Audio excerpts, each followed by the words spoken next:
네, 시청자 여러분 안녕하세요. 투더 골드문 진행의 문다연입니다.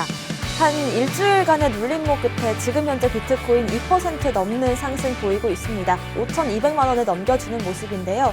연준의 긴축과 러시아 우크라이나의 전쟁 위기감, 그리고 또 오미크론 확진자가 5만 7천 명을 넘겼는데도 불구하고 암호화폐 시장 긍정적인 모습이 나오는 상황입니다. 과연 지금부터가 찐 반등의 시작인지 앞으로 매매 전략 한번 세워보겠습니다. 두 분의 전문가님들 모셔볼게요. 먼저 코인 대통령님 어서 오세요. 네, 안녕하십니까. 네, 반갑습니다.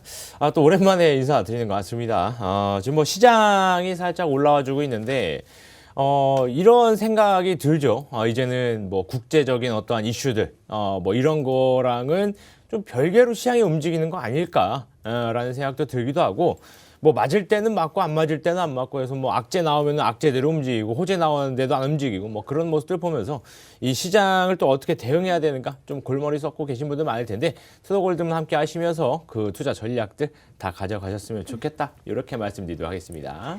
네, 코인 트레이너님 인사해보겠습니다. 어서 오세요. 네, 반갑습니다. 코인 트레이너 전문가입니다. 지금 오늘 오전만 해도 약간 약세를 보이던 이 시장이 조금 강세로 전환하면서 올라가고 있는 이런 모습을 보여주고 있습니다. 기존에 좀 러시아 우크라이나 악재에도 불구하고 그래도 비트코인이 가격을 42K에서 43K 부근 왔다 갔다 하면서 좀 가격 방어를 안정적으로 잘 해주고 저점을 조금씩 높여갔다 이런 부분들이 조금 반영이 돼서 좀 올라가고 있긴 한데 우선적으로 일단 전쟁 이슈는 아직 해소가 되지 않았고요. 이렇기 때문에 이런 상황 속에서 오늘 저녁 미국 증시 그리고 미국 사람들이 일어났을 때 이제 비트코인의 이 가격 변화 한번 다시 체크해 보시는 게 좋을 듯합니다. 네. 네, 이번 주 특히나 좀 이슈가 많은 한 주가 되지 않을까 싶은데요. 코인 이슈 과백 바로 시작해 보겠습니다. 먼저 악재부터 살펴볼게요. 코인 대통령님. 네, 그 악재 솔직히 뭐 전쟁 지금 뭐 이렇게 하는데. 솔직히 잘 몰랐습니다. 전쟁을 저 요즘 바빠가지고 뭐 전쟁이 뭐 어쩌고저쩌고 무슨 전쟁이 났나 또 싶어가지고 봤는데 또 안 그래도 제가 오늘 가지고 나온 이슈가 러시아 관련 이슈입니다. 그래서 막 찾아보고 막 이렇게 읽다 보니까 진짜 전쟁 났네라고 생각도 또 들었는데 일단 러시아의 암호화폐 때문에 좀 몸살을 많이 겪고 있다라고 조금 말씀드릴 수 있을 것 같습니다. 자, 러시아라고 한다면 뭐 많은 뭐 러시아 하면 딱 떠오르는 게 뭐 그냥 뭐 시베리아도 있고 그다음에 뭐 이것저것 있겠지만 이 암호화폐 시장에서 러시아 굉장히 중요한 시장이기도 합니다. 굉장히 큰 시장이기도 하고요. 그런데 지금 현재 러시아에서 암호화폐에 대한 몸살을 좀 앓고 있다라는 좀 이슈가 좀 두 가지 정도가 있습니다. 그래서 첫 번째가 뭐냐면 일단 작년 사기 범죄 관련해서 금액이 3.13억 달러 정도의 이제 사기 피해, 그 다음에 뭐 돈 세탁 관련 등등 이런 것들이 바로 이제 러시아와 관련된 기업들이 있었다라는 또 이제 조사 보고가 있었는데 작년 돈 세탁이나 랜섬웨어의 74%가 러시아 관련 기업들에 연관돼서 좀 일어났다. 라고도 합니다. 그래서 많은 돈 세탁, 그다음에 딥웹, 다크웹이라고 하죠. 다크웹, 그다음에 뭐 랜섬웨어 등등. 그래서 뭐 작년 한 해 동안 일어났던 굉장히 안 좋은 이 코인의 암호화폐에 대해서 안 좋은 일이 있었던 그 일들이 74%가 러시아에서 일어났다. 라고 하다 보니까 러시아에서 굉장히 좀 이제 안 좋은 인식을 좀 가지고 있는 것 같아요. 그래서 그 뒤따르는 이슈가 뭐냐면 자, 러시아 재무부에서 이 암호화폐의 암호화폐 대출을 금지시키겠다. 그러나 거래는 뭐 제한적으로 허용을 해주겠다라고 조금 이슈가 나왔습니다. 그래서 초안 그 법에 대한 초안은 18일 날 공개가 될 예정이고 그래서 그런지 이 러시아 쪽에서의 좀 안 좋은 움직임들이 계속 보여주고 있어요. 자, 지금 현재 뭐 우리가 계속해서 봐야 되는 거는 이 암호화폐 시장이 어디에서 좀 봐야 되느냐. 뭐 예를 들어서 뭐 아르헨티나, 뭐 인도, 뭐 등등 이런 데에서는 솔직히 볼 필요는 없습니다. 우리가 봐야 되는 거는 좀 이제 봐야 되는 시장이 어디냐? 일단 미국 봐야 되겠죠. 자, 그 다음에 우리나라 봐야 되겠고요. 그 다음 중국 보고요. 그 다음에 러시아, 그 다음 일본 이렇게 봐야 되는데 일본은 솔직히 말씀드리면 암호화폐 시장 전체적인 어떤 그런 걸 본다기보다는 리플 하나가 일본에서 좀 많이 뭐 투자도 많이 진행이 됐고, 그 다음에 뭐 예전에 이런 얘기도 있었잖아요. 도쿄 올림픽을 뭐 진행을 할 때 뭐 리플 SBI에서 뭐 이제 리플 뭐 관련해가지고 뭐 이제 이제 오는 뭐 선수단, 그 다음에 이제 뭐 응원단들 해가지고 그 뭐 이렇게 그 엔화로 바꾸는 게 아니라 리플을 쓰게 하겠다 뭐 그런 뭐 얘기도 있었는데 뭐 어떻게 되는지 잘 모르겠지만 뭐 잘 안 됐죠. 자, 우선은 일단 그렇게 움직이는 것 같습니다. 그래서 일단은 뭐 중국 가장 큰 움직임을 보이는 게 중국이었죠. 근데 요즘 중국과 이슈가 좀 좀 이제 별로 없다 보니까 러시아 쪽으로의 이슈들이 좀 나오는 것 같아요. 그래서 악재가 많이 없는 상황이긴 합니다. 솔직히 말씀드리면 악재는 많이 없는데 이런 러시아 쪽에서의 이런 움직임들이 계속해서 이제 보고가 되고, 그다음에 이제 수면 위로 올라오다 보니까 시장에 조금 안 좋은 영향을 미쳤던 것 같습니다. 그래서 지금까지 계속해서 솔직히 말씀드리면 작년 5월, 6월 달부터 해서 시장은 조금씩 하락을 했죠. 그 뒤로 조금 밀어 올리다가 그다음에서 지금까지 쭉쭉 밀어내리고 있는데 지금 시장이 이런 악재들로 해서 계속해서 내려간다라고는 저는 판단하진 않습니다. 그냥 악재나 호재나 계속 나오는 거는 계속 나오는 거고, 이런 이슈들이 시장에 큰 영향을 미치지 않는 것 같아요. 이 시장에 가장 큰 영향을 미치는 것은 이 투자자들의 심리, 이게 가장 크다라고 좀 말씀드릴 수 있겠고, 지금 투자자들 심리 같은 경우에서는 뭐 올라갔다 내려갔다 왔다 갔다 하는데 아무래도 이제 우리나라 투자자분들 같은 경우에서는 이런 시장에 굉장히 면역이 안 돼 있다라고 볼 수 있을 것 같아요. 어떤 면역이 안 돼 있느냐? 우리나라 주식시장 같은 경우는 30% 위아래로 상한가, 하한가가 있잖아요. 그렇다 보니까 아무리 올라가도 30%, 그죠? 아무리 내려가도 30%인데 지금 우리나라만 그 제도가 있습니다. 투자자 보호 제도라고 하는 투자를 어떻게 보호할 건지 잘 모르겠는데, 하여튼 투자 보호 제도라고 해가지고 30%씩 위아래로 있는데, 미국 시장, 미국 주식시장 같은 게 그것도 없어요. 지금 현재 암호화폐 시장처럼 위아래로 상한 하한이 없다라는 겁니다. 그래서 우리나라 투자자분들이 이제 암호화폐를 투자하시다가 위아래로 막 급등락 막 하다는 거 보면은 막 적응 못 하시고 그냥 막 50% 빠지면 그대로 던져버리시고, 그렇게 되니까 이제 패닉셀 같은 형태로 나오다 보니 조금 더 크게 하락이 나오고, 이런 것들을 좀 보면은 아직까지는 우리나라 투자자분들 같은 경우에서는 좀 이제 아직 이게 좀 익숙하지 않지 않은가라고 좀 판단이 되고, 그다음에 좀 이제 이 암호화폐 시장에서 한 3년 정도, 4년 정도 되신 분들 같은 경우에서는 하락이 아무리 세게 와도 다시 한번 크게 올라가는 것들을 지금까지 시장에서 학습이 됐단 말이에요. 뭐 3년 전 시장에서부터 계속해서 학습이 되다 보니까 이 정도 하락에는 뭐 그냥 버티고 있지 라고 이제 생각을 하시는 분들 많을 거예요. 그런데 이런 투자를 할 때 솔직히 뭐 악재 찾아보고 호재 찾아보고 제가 뭐 러시아의 뭐 이런 뭐 74%가 뭐 안 좋았다 뭐 이런 얘기를 뭐 드리긴 하지만, 솔직히 말씀드리면 시장에서 이런 이슈들이 받아들여지지는 않습니다. 거의 대부분 받아들이지 않기 때문에 오히려 그냥 이런 호재나 이슈 뭐 그다음에 악재 이런 것도 찾아보지 마시고 코인 개별, 시장 전체적인 이슈가 아니라 코인 개별에 대한 이슈를 좀 찾아보시는 게 좀 맞을 것 같고, 그 다음에 투자를 하실 때는 여윳돈을 하세요. 어차피 내려가서 그다음에 올라갈 때까지 버티려면 여유 자금을 하는 거지. 내가 지금 당장 이걸 투자해가지고 내려갔어요. 올라가면 좋겠지만 내려갔어요. 근데 당장 다음 달 카드값이 없어요. 세상에 그게 무슨 투자입니까? 투기하는 거지. 그럴 거면 그냥 저기 강원도 가셔가지고 이렇게 한 번씩 이제 누르시면 되니까 그런 것도 하시고, 투자하시려고 하신다면은 여유 자금으로 하시는 게 좋을 것 같습니다. 아무래도 시장이 계속해서 밑으로 계속 눌리다 보니까 굉장히 그런 스트레스도 많이 받으시고, 그 다음에 손실로 빼시는 분들 굉장히 많으실 거예요. 주변에 굉장히 많이 봅니다. 그렇기 때문에 이런 이슈들이 뭐 악재가 계속 나온다, 호재가 계속, 이런 거 그냥 신경 쓰지 마시고 여유 자금으로 투자하시는 게 가장 좋은 투자 방법이다. 이렇게 말씀드리도록 하겠습니다. 네, 일단은 러시아 관련해서 암호화폐 몸살을 앓고 있다, 이런 여러 가지 악재들이 나오고 있는 상황이긴 하지만은 일단 가장 그 급선무는 이 암호화폐 관련해서 이 투자 심리가 개선되는 게 더 중요할 것 같습니다. 특히나 지금 현재 이 공포 탐욕 지수가 40대로 두려움 상태라고 하는데요. 지난주 37보다는 좀 높아진 수치지만 지난 9일에 비교해서는 아직까지 좀 두려움이 시장에 남아 있는 것 같습니다. 특히나 여러분들 패닉셀을 하지 않으시려면 여유 자금으로 투자하셔라라는 조언까지 주셨습니다. 코인 트레이너님, 오늘의 악재 살펴볼게요. 네, 제가 준비한 오늘 악재는 지금 우선 동계올림픽 기간입니다. 베이징에서 지금 중국에서 하고 있죠. 중국에서 진행 중인데 굉장히 말도 많고 이제 탈도 많은 만큼 많은 국가들이 보이콧을 굉장히 많이 선언을 하기도 했고, 이번에 지금 코로나 사태로 인해서 중국 이번 올림픽 또한 관객이 굉장히 없는 관중이 없는 상태로 이제 진행이 되고 있습니다. 이런 상태에서 우리 중국 같은 경우는 이번 올림픽을 굉장히 정치적으로 조금 많이 사용을 하는 이런 모습을 보여주고 있는데요. 우리 암호화폐 CBDC 또한 지금 여기 중국에서 지금 도입을 하고 있습니다. 기존에 제가 한번 언급을 드렸었는데, 지금 암호화폐 결제가 어떤 식으로 CBDC 결제가 중국 내에서 어떤 식으로 되고 있냐면, 만약에 우리가 해외 여행 같은 데를 갔을 때 비자 카드나 마스터 카드로 결제를 하게 됩니다. 결제를 하게 되면은 굉장히 우리가 조금 많은 비싼 수수료를 우리가 부담해야 되는 그런 리스크를 가지고 있죠. 그렇기 때문에 대부분 아마 지금 해외여행 못 가신 지 아마 2, 3년 정도 되셨을 건데, 과거에 이제 갔을 때 우리가 굉장히 많이 환전을 하고 뭐 달러로 환전해서 그 나라에 가서 태국에서 뭐 바트를 바꾼다든지 이런 식으로 굉장히 환전을 해서 가서 우리가 수수료를 뭐 1%, 2% 뭐 이렇게 아끼는 그런 식으로 많이 이용을 했었는데, CBDC나 만약에 뭐 암호화폐 블록체인을 통하면 우리가 미래에는 이제 우리가 손쉽게 쓸 수 있는 암호화폐 지갑으로 결제를 하면 해외 수수료가 추가적으로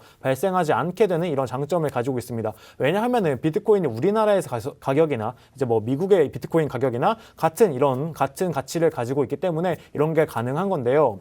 지금 중국이 하고 있는 CBDC를 보면은 일단 암호화폐 지갑을 통해서 선불로 충전을 하게 됩니다. 선불로 충전해서 그걸 사용하는 방식인데, 뭐 기존의 방식과 비슷하게 우리가 쉽게 생각하면 우리 티머니 방식과 굉장히 비슷하게 사용된다는 걸 알 수 있습니다. 우선적으로 선불 충전을 해야 된다는 점, 이게 굉장히 불편하다고 생각이 됩니다.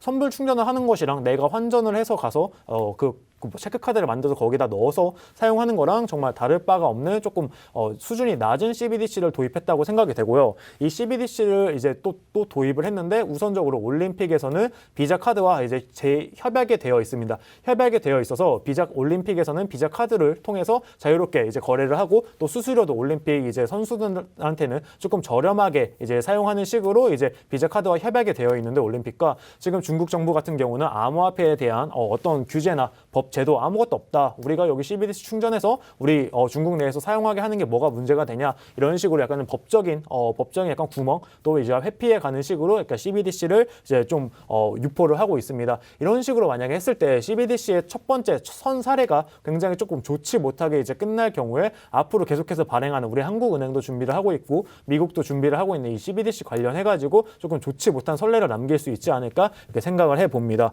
그리고 나서 이제 우리나라 국내에서는 지금 바이프로스트가 지금 조금 문제가 되고 있죠. 아무래도 MM 거래를 통한 MM 거래를 동원해서 시장에 개입을 하고 대량 매도를 한 이런 것들이 이제 암호화폐 지갑 주소를 통해서 재단에서 물량이 전해진 게 지금 조금 발각이 되면서 이슈화되고 있는 건데요. 우선적으로 지금 MM이 굉장히 뭔지 궁금해하시는 분들이 많으실 겁니다. MM이라고 뭐 기사에 뜨긴 하는데, 이게 이제 마켓 메이커입니다. 마켓 메이커라고 해가지고 굉장히 유통량이 적은 우리가 업비트나 뭐 빗썸만 보더라도 유통량이 굉장히 적은 종목들이 있습니다. 그런 종목들 같은 경우는 마켓 메이커들이 이제 뭐 가격을 사고 가격을 팔고, 가격을 사고 물량을 사고 물량을 팔고, 이렇게 조금 자전 거래를 이제 돌려주면서 어느 정도 유통량을 만들어주는 것을 마켓 메이커라고 합니다. 어떻게 보면 이게 불법 아니야라고 이제 굉장히 많은 분들이 걱정하시는 분들이 있을 텐데, 우선적으로 우리나라 주식 같은 경우에도 이제 마켓 메이커가 있습니다. 보통 어디에서 이제 주관을 하냐면 이제 증권사에서 이제 허가를 받고 마켓 메이커 허가를 받고 이제 금감원 통제 하에 이제 마켓 메이커 역할을 이제 증권사에서 이제 수행을 하게 됩니다. 예를 들어서 암호화폐 거래소 같은 경우는 뭐 업비트나 빗썸이겠죠. 정말 이제 정식적으로 우리가 조금 공인된 그럼 조금 우리가 믿을 수 있는, 예를 들어 뭐 한국투자증권이라든지 뭐 KB증권 이런 곳이 이제 마켓 메이커 역할을 수행하게 됩니다. 하지만 우리 암호화폐 시장 같은 경우는 마켓 메이커가 딱히 정해진 사람이 없고, 우리가 봤을 때 합법적으로 정말 마켓 메이커다라고 믿고 유통량을 조금 조절해주는 역할을 정말 좋은 역할을 하겠네라고 믿고 맡길 그런 마켓 메이커가 없다시피 한 이런 입장인데, 제가 여기에 있어서 암호화폐 시장의 마켓 메이커는 보통 이제 자전거를 돌려서 유통량을 많이 올리고 가격을 펌핑 시킨 다음에 거기에 있어서 개미 투자자들이 사면은 거기에서 팔고 나오는 이런 식의 역할을 굉장히 많이 했기 때문에 굉장히 조금 안 좋게 보이고 있는데, 우선적으로 마켓 메이커 MM의 원래 기능은 정말 순 기능은 정말 좋습니다. 근데 이 마켓 메이커도 증권사 같은 경우도 이제 마켓 메이커를 하게 되면은 어느 정도 차익이 생길 수 있고 그거를 정말 깨끗하게 공시를 합니다. 하지만 바이프로스트 같은 경우는 마켓 메이커 제 물량이 돌렸음에도 불구하고 따로 공시 의무도 없죠. 공시 의무도 없고 얘네가 평단가 얼마에 매입해서 얼마에 매도했는지 여기에 대한 게 전혀 없습니다. 그러면서 지난번에 이제 기사를 띄우면서 바이프로스트를 가격을 많이 펌핑을 시켰는데, 여기에 있어서 지금 지갑 주소가 이제 들통이 나면서 굉장히 곤란한 상황인데, 바이프로스트 텔레그램이나 트위터에 많은 사람들이 여기에 대해서 항의를 했습니다. 하지만 처음에 바이프로스트 같은 경우는 바이프로스트 재단 같은 경우는 여기에 있어서 텔레그램에 의문을 제기한 사람들을 추방하고 쫓아내고 뭐 사과를 하지 않고 해명을 하지 않는 등 이런 태도를 보이다가 좀 공론화되고 기사가 많이 뜨고 이렇게 되니까 여기에 있어서 유튜브 채널을 오픈을 해가지고 여기에 있어서 뭐 프라이빗 투자자 물량 중에서 시장 가격을 안 주는 범위 내에서 뭐 판단을 했고, 해외 뭐 상장 시에는 초기적으로 초기 호가를 채우기 위한 애맹용 바이프로스트 지급이었다. 그러면서 해외 거래소 상장 시에는 공식적으로 이제 상장피라는 게 필요한데 거기에 있어서 이제 조금 지불을 했다라는 식으로 발언을 해줌으로써 지금 바이프로스트가 해외 상장 시에 상장피를 제기했다는 이런 의혹까지 지금 조금 만들어주고 있습니다. 재단 측은 지금 이 투자를 통해서 이제 손실을 본 투자자들한테 뭐 이거는 지금 이 물량 정도 600만 개의 물량 정도는 10억 6천만 개에서 600만 개의 물량 정도는 별로 이제 시장에 큰 타격을 줄 수 있는 정도가 아니다라고 이제 얘기를 하고 있지만, 우리 많은 투자자분들은 여기에 있어가지고 굉장히 조금 불안한 이런 모습을 보여주고 있습니다. 일단 좀 이런 자전거를 조금 투명하게 공시할 필요가 있는 것 같고요. 그리고 다음번 악재는 아무래도 러시아랑 우크라이나 이제 이슈입니다.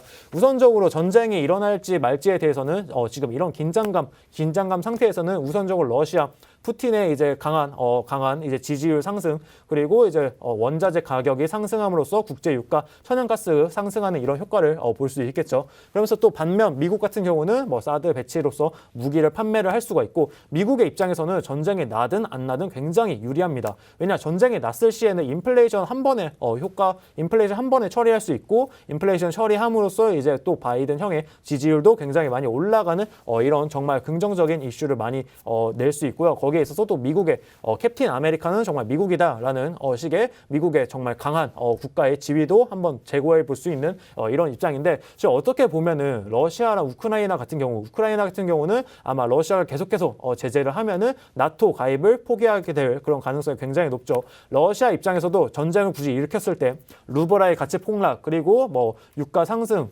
그리고 푸틴 전쟁 일으키면 아무래도 유럽 전체랑 싸워야 되기 때문에 굉장히 많은 자본들이 파괴될 거기 때문에 러시아 입장에서 좋지 못한 이런 문제점을 만들어주고 있기 때문에 전쟁을 하지 않겠지만 미국 입장에서는 이거를 이용해서 계속해서 부추기고 있는 이런 점들, 조금 미국이 어떻게 보면은 정말 조금 겉으로는 이제 하지 말아야지라고 하면서 뒤에서는 조금 이득을 챙기고 있는 이런 면모들 체크해 보시면 좋을 것 같습니다. 네. 네, 일단은 중국에서 CBDC 디지털 위안화가 조금 차질을 빚고 있다는 점과 함께 국내에서는 바이프로스트가 마켓메이커로 코인 시세 조작 의혹을 받고 있다. 그리고 지금 현재 가장 뜨거운 화두 중에 하나가 러시아와 우크라이나 관련해서 비트코인 가격에 어떤 영향을 미칠 것인지 한번 짚어주셨으니까 체크해 보시길 바라겠습니다. 오늘의 호재도 살펴보겠습니다. 코인 대통령님.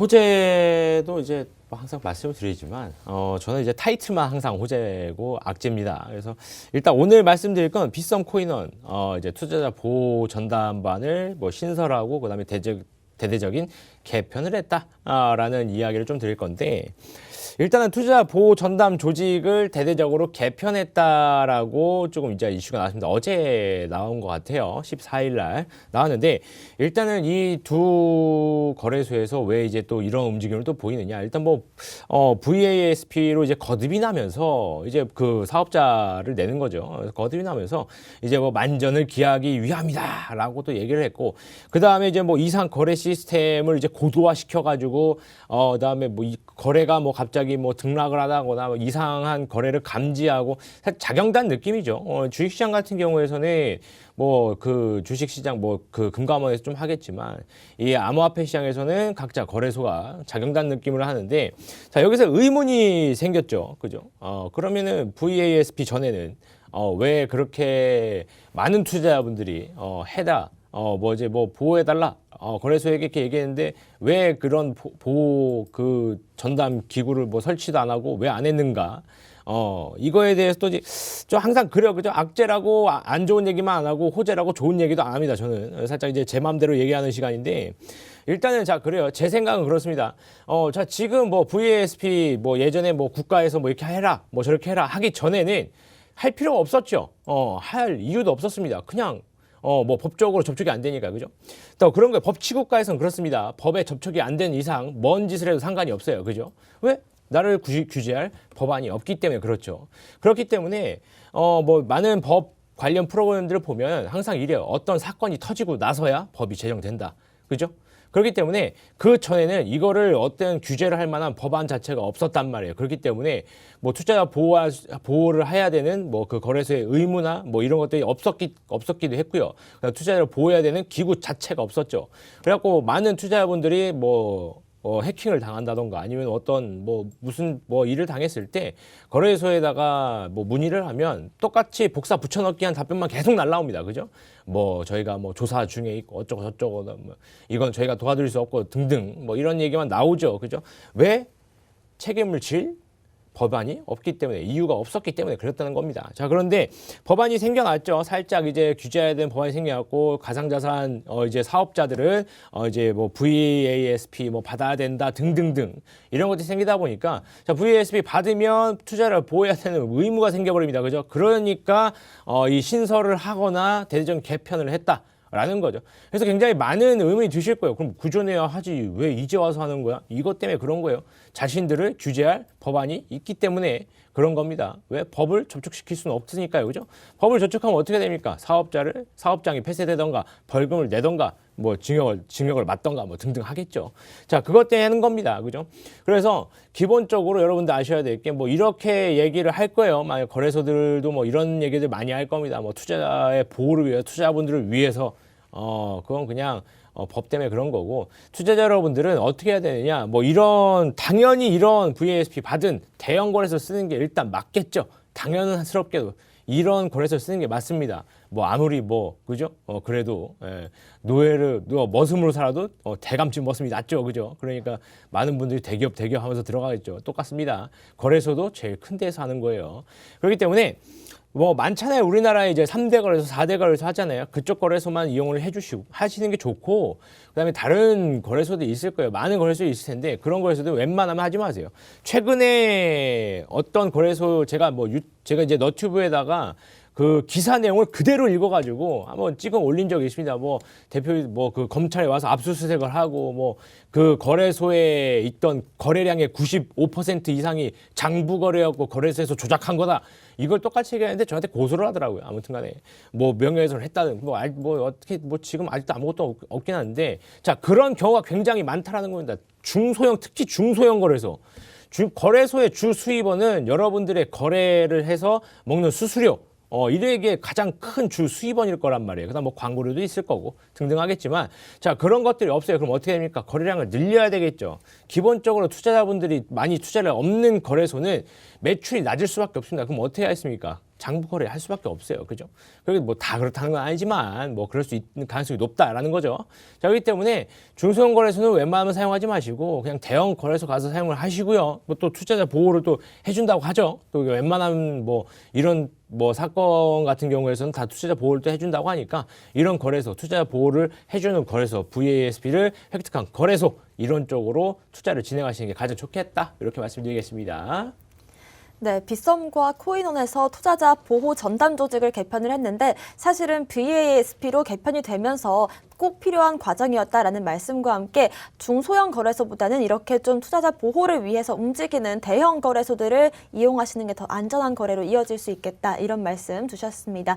코인 트레이너님의 오늘의 호재 살펴볼게요. 네, 제가 오늘 준비한 호재는 이제 우선적으로 벌금을 냈다는 이제 이슈입니다. SEC의 이제 암호화폐 대출 이제 블록파이가 벌금을 약 1억 달러에 이제 합의를 해서 냈다는 건데, 그럼 벌금을 낸 게 왜 호재냐? 이거 악재 아니야? 벌금 냈으면 암호화폐 뭐 거기 회사 망하는 거 아니야? 라고 굉장히 걱정하실 텐데, 우선적으로 암호화폐 대출 블록파이 같은 경우는 비트코인이랑 이더리움 그리고 라이트코인 이 세 가지, 그리고 추가적으로 리플까지 이 네 가지에 대해서 담보 대출, 암호화폐 담보 대출 서비스를 이제 제공하는 그런 회사입니다. 기존에 이제 SEC에서는 너네 암호화폐 담보 대출 서비스 하는 거 지금 은행처럼 이렇게 하고 있는데, 여기에 있어서 이걸 우리는 증권으로 보겠다, 암호화폐 산업을 좀 규제를 하겠다, 너네 지금 잘못한다, 벌금을 내라라고 했는데, 여기 이제 블록파이 입장에서는 우리 오케이 알겠다, 암호화폐 벌금 내고 여기에 맞춰서 너네 규제 안에 맞춰서 새로운 상품을 판매를 하겠다라고 얘기를 하면서, 기존 고객 같은 경우는 우리가 만들어 놓은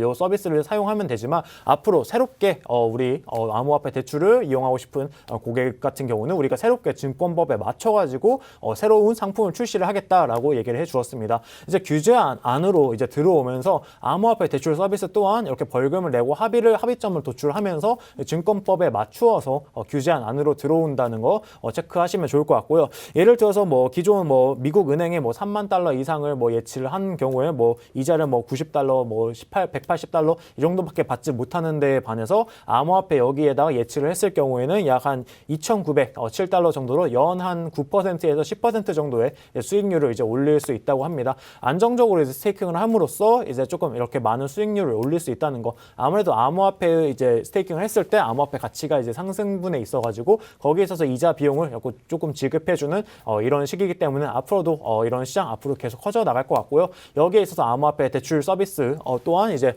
규제안에 맞춰가지고 이제 하게 된다면은 더 많은 기관들, 기관 자금들, 그리고 또 조금 소위 말하는 조금 정말 좀 큰 개미 투자자분들의 이제 자금 또한 여기로 유입될 것 같고, 이 시장 더 파이 커져 나갈 것 같습니다.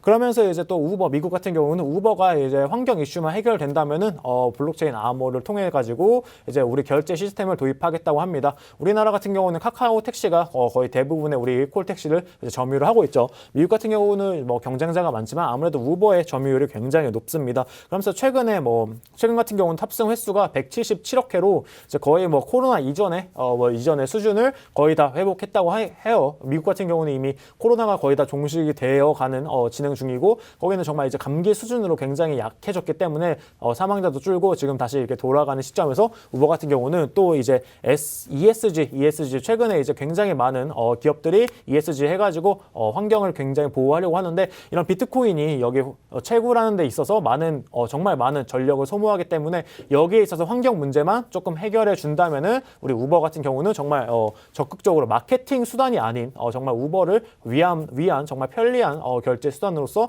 이제 암호화폐 지갑을 사용하겠다라고 얘기를 했습니다. 그러면 이 타이밍에 좋게 인텔 같은 경우가 이제 여기에 맞춰서 암호화폐를 채굴을 할 수 있는 ASIC라고 CPU 칩을 조금 개발을 했다고 해요. 기존에 이제 전력량보다 투입 전력량 약 15% 가량 이제 조금 줄일 수 있으면서 중복 연산을 이제 조금 제거하는 방식으로, 그러니까 기존에 한 번 계산했던 거를 이제 두 번, 세 번 똑같이 이거를 검사를 안 하고 한 번 계산한 거를 확실하게 계산 결과값을 가져감으로써 이제 중복을 조금 제거함으로써 전력을 굉장히 조금 많이 줄일 수 있는 이런 칩을 추가적으로 개발했다고 해요. 그러면서 제가 저번에 언급드렸었던 그런 암호화폐 채굴 기업 같은 곳에서 많은 수의 인텔의 이 CPU 칩을 지금 선 주문이 많이 들어가고 있다고 합니다. 그러면서 이제 뉴욕 증시 상장을 증시 상장을 계획 중에 이제 채굴 업체인 그리드 인스트럭처도 이제 여기에 공급 계약을 맺었고, 인텔도 여기에 25% 이상을 이제 공급한다, 이런 식으로 지금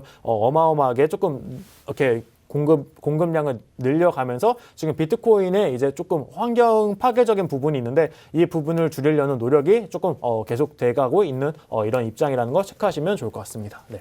네, 일단은 이 SEC와의 얘기가 나올 때마다 우리가 걱정할 부분이 아니라 오히려 규제권 안으로 들어오면서 암호화폐 시장에 기관들도 유입이 되고 좀 더 안정적으로 클 수 있는 이런 호재로 작용을 할 것 같습니다. 그리고 암호화폐 관련해서 친환경 이슈들 빼놓을 수가 없는데요. 우버와 또 친환경 채굴기 소식까지 체크해 보시길 바라겠습니다. 코인 이슈 흑과백 살펴봤고요. 저희는 잠시 뒤에 코인쿡으로 돌아오겠습니다.